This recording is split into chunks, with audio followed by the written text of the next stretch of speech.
Les démocrates sont-ils au bord de l'éclatement? C'est la question qui se pose aujourd'hui après la décision de la Cour constitutionnelle et l'annonce de maître Renaud Agbojo qui pour un temps se retire de la vie politique.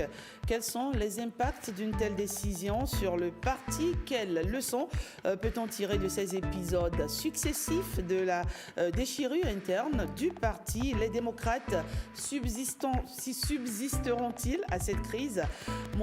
Alphonse Moïse Soudé, analyste politique, nous aide à y voir clair. Monsieur Soudé, bonjour. Bonjour à vous, madame, et bonjour à tous ceux qui nous suivent ce matin. Merci d'avance pour les éclairages que vous nous apporterez sur ce plateau. Qu'avez-vous pensé déjà de la déclaration de maître Renaud Agbojo? Non, je crois que le candidat du Parti Les Démocrates, dans sa sortie, a voulu calmer les jeux. Parce qu'il faut dire ce qui s'est passé, c'est la cacophonie des ambitions. Donc, il s'est dit qu'il ne faudrait pas que la crise parte de lui. En se retirant, c'est-à-dire qu'il ramène le compteur à zéro. Et aujourd'hui, les démocrates, ils ont tout intérêt à oublier déjà la présidentielle. Parce qu'il n'y a pas que l'élection présidentielle, on en a trois. Donc, il y a les municipales et les législatives. Ils doivent tout faire pour au moins avoir des représentants. Parce que c'est le fait d'avoir juste 28 parrains qui a posé tout ce problème-là. Donc, s'ils s'arrangent désormais pour avoir des maires et des députés, je crois qu'ils vont franchir la barre des 28 députés. D'accord. Et donc, vous pensez qu'ils jouent la carte de l'apaisement? Ce n'est pas une fuite en avant? Non. Comme pensent certains? Ce n'est pas une fuite en avant parce que, il faut dire, le problème du Parti Les Démocrates, c'est un problème de leadership. Il faut dire les choses clairement. Quand vous faites une comparaison avec la mouvance, le leader de la mouvance, il dirige la mouvance avec la tête. Mais au niveau des démocrates, on dirige avec le cœur. On ne fait pas la politique avec le cœur. Et c'est parce qu'on a voulu faire la politique avec le cœur au sein des démocrates que nous sommes arrivés à ce niveau-là.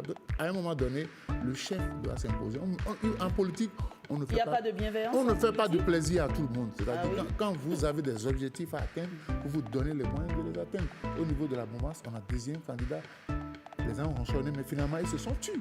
Mais au niveau de l'opposition, ça n'a pas été le cas. Parce que le talent est resté maître du jeu jusqu'au bout. Et quand vous êtes leader, vous êtes un bon manager, vous restez maître du jeu. Parce qu'au-delà de tout, quand les démocrates n'ont pas participé à la présidentielle, on va dire que c'est le président du parti qui n'a pas su fédérer les énergies. Et nous le disions déjà, avec 28 parrains, il fallait faire très attention. Maintenant, pour moi, il faut fermer cette page. Les pages à venir, à savoir, parce qu'aux dernières nouvelles, les démocrates ont pu déposer leur dossier pour les communales. Donc, ils font partie des 5 partis politiques à avoir respecté le délai imparti par la Sénat. Donc, ils ont compris qu'il faut taire les divergences et voir l'avenir. Alors, Renaud Agbojo, on ne le connaissait pas trop, les populations béninoises ne le connaissaient pas. Certains ont dénoncé sa désignation. Moïse Alphonse Soudé, on lui reproche notamment de ne pas avoir un certain militantisme, on va dire, au sein du parti. Est-ce que ce n'est pas pour cette raison aussi qu'il jette aussi vite l'éponge? Non, il faut faire attention. Moi, j'ai dit, d'abord, c'était un mauvais cas. Que sa candidature soit rejetée par la Cour constitutionnelle, ça en fait. Non, mais est-ce que c'est une raison pour quitter la vie politique? Non, d'abord, c'est un mauvais casting. C'est pas parce que, il faut faire attention en politique, c'est pas parce que la mouvance a choisi un candidat jeune que forcément, l'opposition pense qu'en choisissant un candidat jeune, on pourra faire le match. Non, c'est pas ça. Les démocrates ont voulu faire comme la mouvance. Mais ça fait flop, Et puis, celui qu'on a retenu n'était pas connu. Est-ce que même dans le parti, il a monté son degré de militantisme? Parce qu'on a reproché au camp d'en face d'avoir choisi quelqu'un qui n'a pas monté son degré de militantisme. Mais vous faites la même chose. Et ça n'a pas été du goût des classiques parce que le leader n'a pas su taper de poing sur la table. Aujourd'hui, politiquement, il est sacrifié. La seule partie qui lui restait, c'était de dire, bon, je quitte la politique. Parce que je ne suis pas sûr qu'il soit prêt à recevoir des coups. Parce qu'en politique, on va vous en donner. C'est un monde de loups. Oh, mais oui, et là, il a compris qu'il faut qu'il se cache avant qu'on ne commence pas à lui donner des coups. Après tout, il était un avocat et on a fait des rapprochements par rapport à un certain nombre de situations. Donc, pour préserver sa carrière, parce qu'il a dit, je me retire de la politique pour m'occuper de mon cabinet et de ma famille. C'est important. Donc, c'est pas égoïste? Mais oui, ça veut dire il portait quand même sur son épaule l'avenir d'un parti. En conclusion, je me demande s'il avait vraiment des ambitions politiques. Je me demande s'il avait vraiment des ambitions politiques. Est-ce qu'il n'a pas été parachuté pour être candidat? Parce que celui qui combat politiquement, celui qui c'est qu'il n'est pas venu en politique pour une balade de santé, qu'il est venu pour combattre, ne jette pas l'éponge comme ça. Il a reconnu que bon, il a été victime des dissensions au sein du parti politique. Il savait, avant d'accepter ce choix-là, il savait qu'au sein de son parti, il y avait des ambitions. Il y avait des ambitions qui s'exprimaient et des gens menacés. Parce qu'au-delà de tout, je voudrais qu'on dise au peuple béninois que Michel Sodinou n'a pas été le seul à avoir menacé de retirer son parrainage. Toute action appelle une réaction. Le comportement de Michel Sodinou, que je ne justifie pas, mais a été la réaction d'une certaine action. Donc il va falloir qu'aujourd'hui, que tous ceux-là se mettent ensemble pour dire, au niveau de la présidentielle, basta, on oublie ça, mais nous devons nous battre pour qu'on ait des députés, nous devons nous battre pour qu'on ait des maires, pour qu'en 2000, peut-être à la prochaine élection présidentielle, nous ayons au-delà devenu parrain. C'est très important. Si aujourd'hui on ne continue pas à traîner ce qui s'est passé, c'est que bon, la prochaine élection, on va encore rater. Mais est-ce que la suite ne donne pas finalement raison à Michel Sodinou? Oui, Michel Sodinou, c'est un autre cas à part. Il y a plusieurs Michel Sodinou au sein du parti. Il n'est pas seul. En fait, c'est la face émergée de l'iceberg. C'est celui qui a joué, comme je le dis souvent, au Django. Il y a des gens qui, chaque fois, disent, bon, pour les intérêts du parti, je vais me sacrifier. Jusqu'à quand va-t-on se sacrifier? Et chaque fois, vous sacrifiez. Vous savez, j'ai dit une chose, ce qui se passe aujourd'hui, les Béninois qui observent la scène politique savent que c'est un combat entre deux hommes qui a commencé en 2012. Et chaque fois, vous allez constater le combat entre le président Patrice Talon et l'ancien président Boni Yayi. Et chaque fois, le président Patrice Talon a toujours gagné. Donc aujourd'hui, la meilleure chose à faire par les démocrates, c'est au sein de leur parti. Est-ce que c'est la fin du yaïsme finalement? Mais oui, parce que si le président Yayi, s'il regarde dans le rétroviseur, en 2016, face à Patrice Talon, il a échoué. En 2021, quand on a mis Riquette Madougou pour compétir avec, il a échoué. En 2023, au législatif, il a échoué. Bis repetita. Et chaque fois, il se retrouve en face d'une compétition politique avec Patrice Talon, il a échoué. Donc aujourd'hui, il se dit, si j'aime vraiment, comment on appelle le parti Les Démocrates, donnons-leur la possibilité d'expérimenter un autre homme, d'expérimenter une autre. Il doit se retirer carrément et laisser le parti. Je crois le président Patrice Talon, il lui reste encore 2 combats politiques à faire avec Yayi, à savoir les municipales, les législatives après ça, et il prend sa retraite. Donc il va falloir que le président Boni Yayi, il a déjà donné tout ce qu'il peut donner au peuple béninois, qu'il laisse d'autres puissances politiques éclore au sein de son parti, parce que ça fait partie des reproches. On lui reproche de ne pas avoir un bon leadership, de ne pas avoir un management. Mais je crois que le parti a compris qu'ils n'ont aucun intérêt à s'éclater. Ils doivent se serrer les coudes pour les échéances avec. Mais il y a qu'il faut réussir quand même à mener cette transition sans pour autant faire éclater le parti. C'est là que se trouve le challenge, je pense. Mais oui, et ils se sont battus pour déposer les listes. Ils savent qu'ils sont soutenus par les populations. Mais ce n'est pas parce que vous êtes soutenus par les populations qu'il ne faut pas respecter la volonté des populations. Aujourd'hui, s'ils veulent exister, c'est important. Ils doivent tout faire pour avoir des maires, ils doivent tout faire pour avoir des députés. Parce que ce que nous ne savons pas, peut-être après les législatives, il y aura une recomposition de la scène politique. Personne ne peut dire avec certitude qu'en avril 2026, nous allons tenir l'élection présidentielle. Ça va dépendre du Parlement que nous aurons. Ça va dépendre du Parlement que nous aurons. Ça va dépendre de la configuration. Si un camp se retrouve dans une majorité absolue, on pourrait éventuellement toucher le test. Ça, nous sommes en politique. Donc, il faut qu'on fasse attention. Ils ont intérêt à tout faire pour qu'il n'y ait pas éclatement. Ils ont intérêt pour rassurer le peuple, pour dire nous avons fait un mauvais débat, un mauvais début pour la présidentielle, mais pour les autres, nous serons sur le terrain. Et vous pensez que Boni Yayi, président de ce parti, va accepter de se retirer facilement On n'a pas besoin de s'accrocher pour montrer qu'on aime un peuple. D'accord. On peut se retirer et travailler. Parce que si le parti des démocrates disparaît avec le départ de Boni Yayi, c'est qu'on aurait compris que c'est des personnes sans conviction politique qui se sont retrouvées juste pour combattre un système, mais pour combattre un homme. Quand on est jeune, on veut se battre politiquement. On ne se bat pas par rapport à un homme, on se bat par rapport à un système et on construit autour de soi son opinion politique. Parce qu'aujourd'hui, les démocrates ont dit, bon, c'est le parti du peuple. D'accord. Mais quelle alternative crédible vous proposez au peuple? C'est ça la réalité. Parce que ce n'est pas parce que vous avez le peuple de votre côté, entre griffes, que chaque fois, il faut faire ce que vous voulez. Il faut faire les choses dans les règles de l'art. D'accord. Alors, finalement, le parti Les Démocrates prend, on va dire, les coups d'une guerre entre deux personnes. C'est ce que vous dites ce matin. Oui. Et tout le monde le sait. Tout le monde le sait que c'est l'un veut utiliser peut-être le parti des démocrates pour penser à revanche politique sur l'autre, mais l'autre n'accepte pas de se laisser faire. Et il a montré que désormais, quand on a le pouvoir, on dirige on l'exerce avec la tête et pas avec le cœur. Chaque fois que vous allez exercer le pouvoir avec le cœur, vous perdrez. Il y a eu trop dans l'émotion. Oui, il y a trop de bondieuseries, comme je le dis souvent. La politique et les bondieuseries ne font pas un bon ménage. Vous dirigez, on vous a remis le pouvoir s'exerce. Et je crois que désormais, les partis politiques vont comprendre que quand on vous donne le pouvoir, vous l'exercez sans tenir compte des sentiments, sans tenir compte des copinages. Et quand vous en tenez compte, c'est que vous allez chaque fois être confronté à des difficultés. D'accord. On a vu hier circuler quelques articles sur une certaine démission de certains du parti Les Démocrates, démission qui n'est pas confirmée à l'heure actuelle. Mais est-ce que vous pensez que dans les prochains jours, certains pourraient quitter le navire? Non, c'est pas évident. C'est pas évident. J'ai essayé d'investiguer. Il n'y a pas eu de démission. Aujourd'hui, si quelqu'un décide de démissionner aujourd'hui, il ira aux élections sur quelle liste?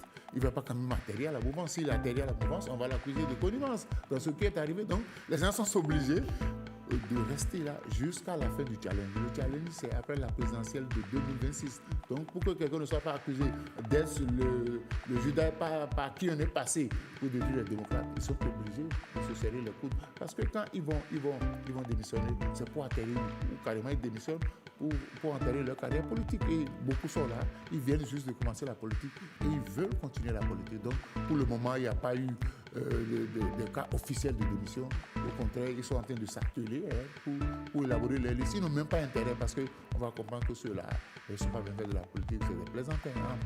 En politique, la plaisanterie, ça paye toujours.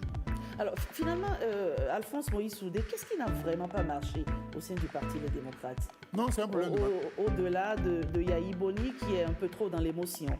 C'est un problème de management. Disons les choses clairement, c'est un problème de management. C'est-à-dire qu'on a mis des structures en place, on a voulu désigner les candidats. Ils ont voulu être démocrates, comme le nom du parti. Ils ont voulu être démocrates, mais malheureusement, à la fin, ça leur a joué de sale tour. Donc, désormais, ceux qui doivent diriger ce parti savent qu'il ne faut pas faire dans l'émotion, il faut faire dans le concret. C'est-à-dire, il faut choisir la personne capable de représenter les ambitions du parti.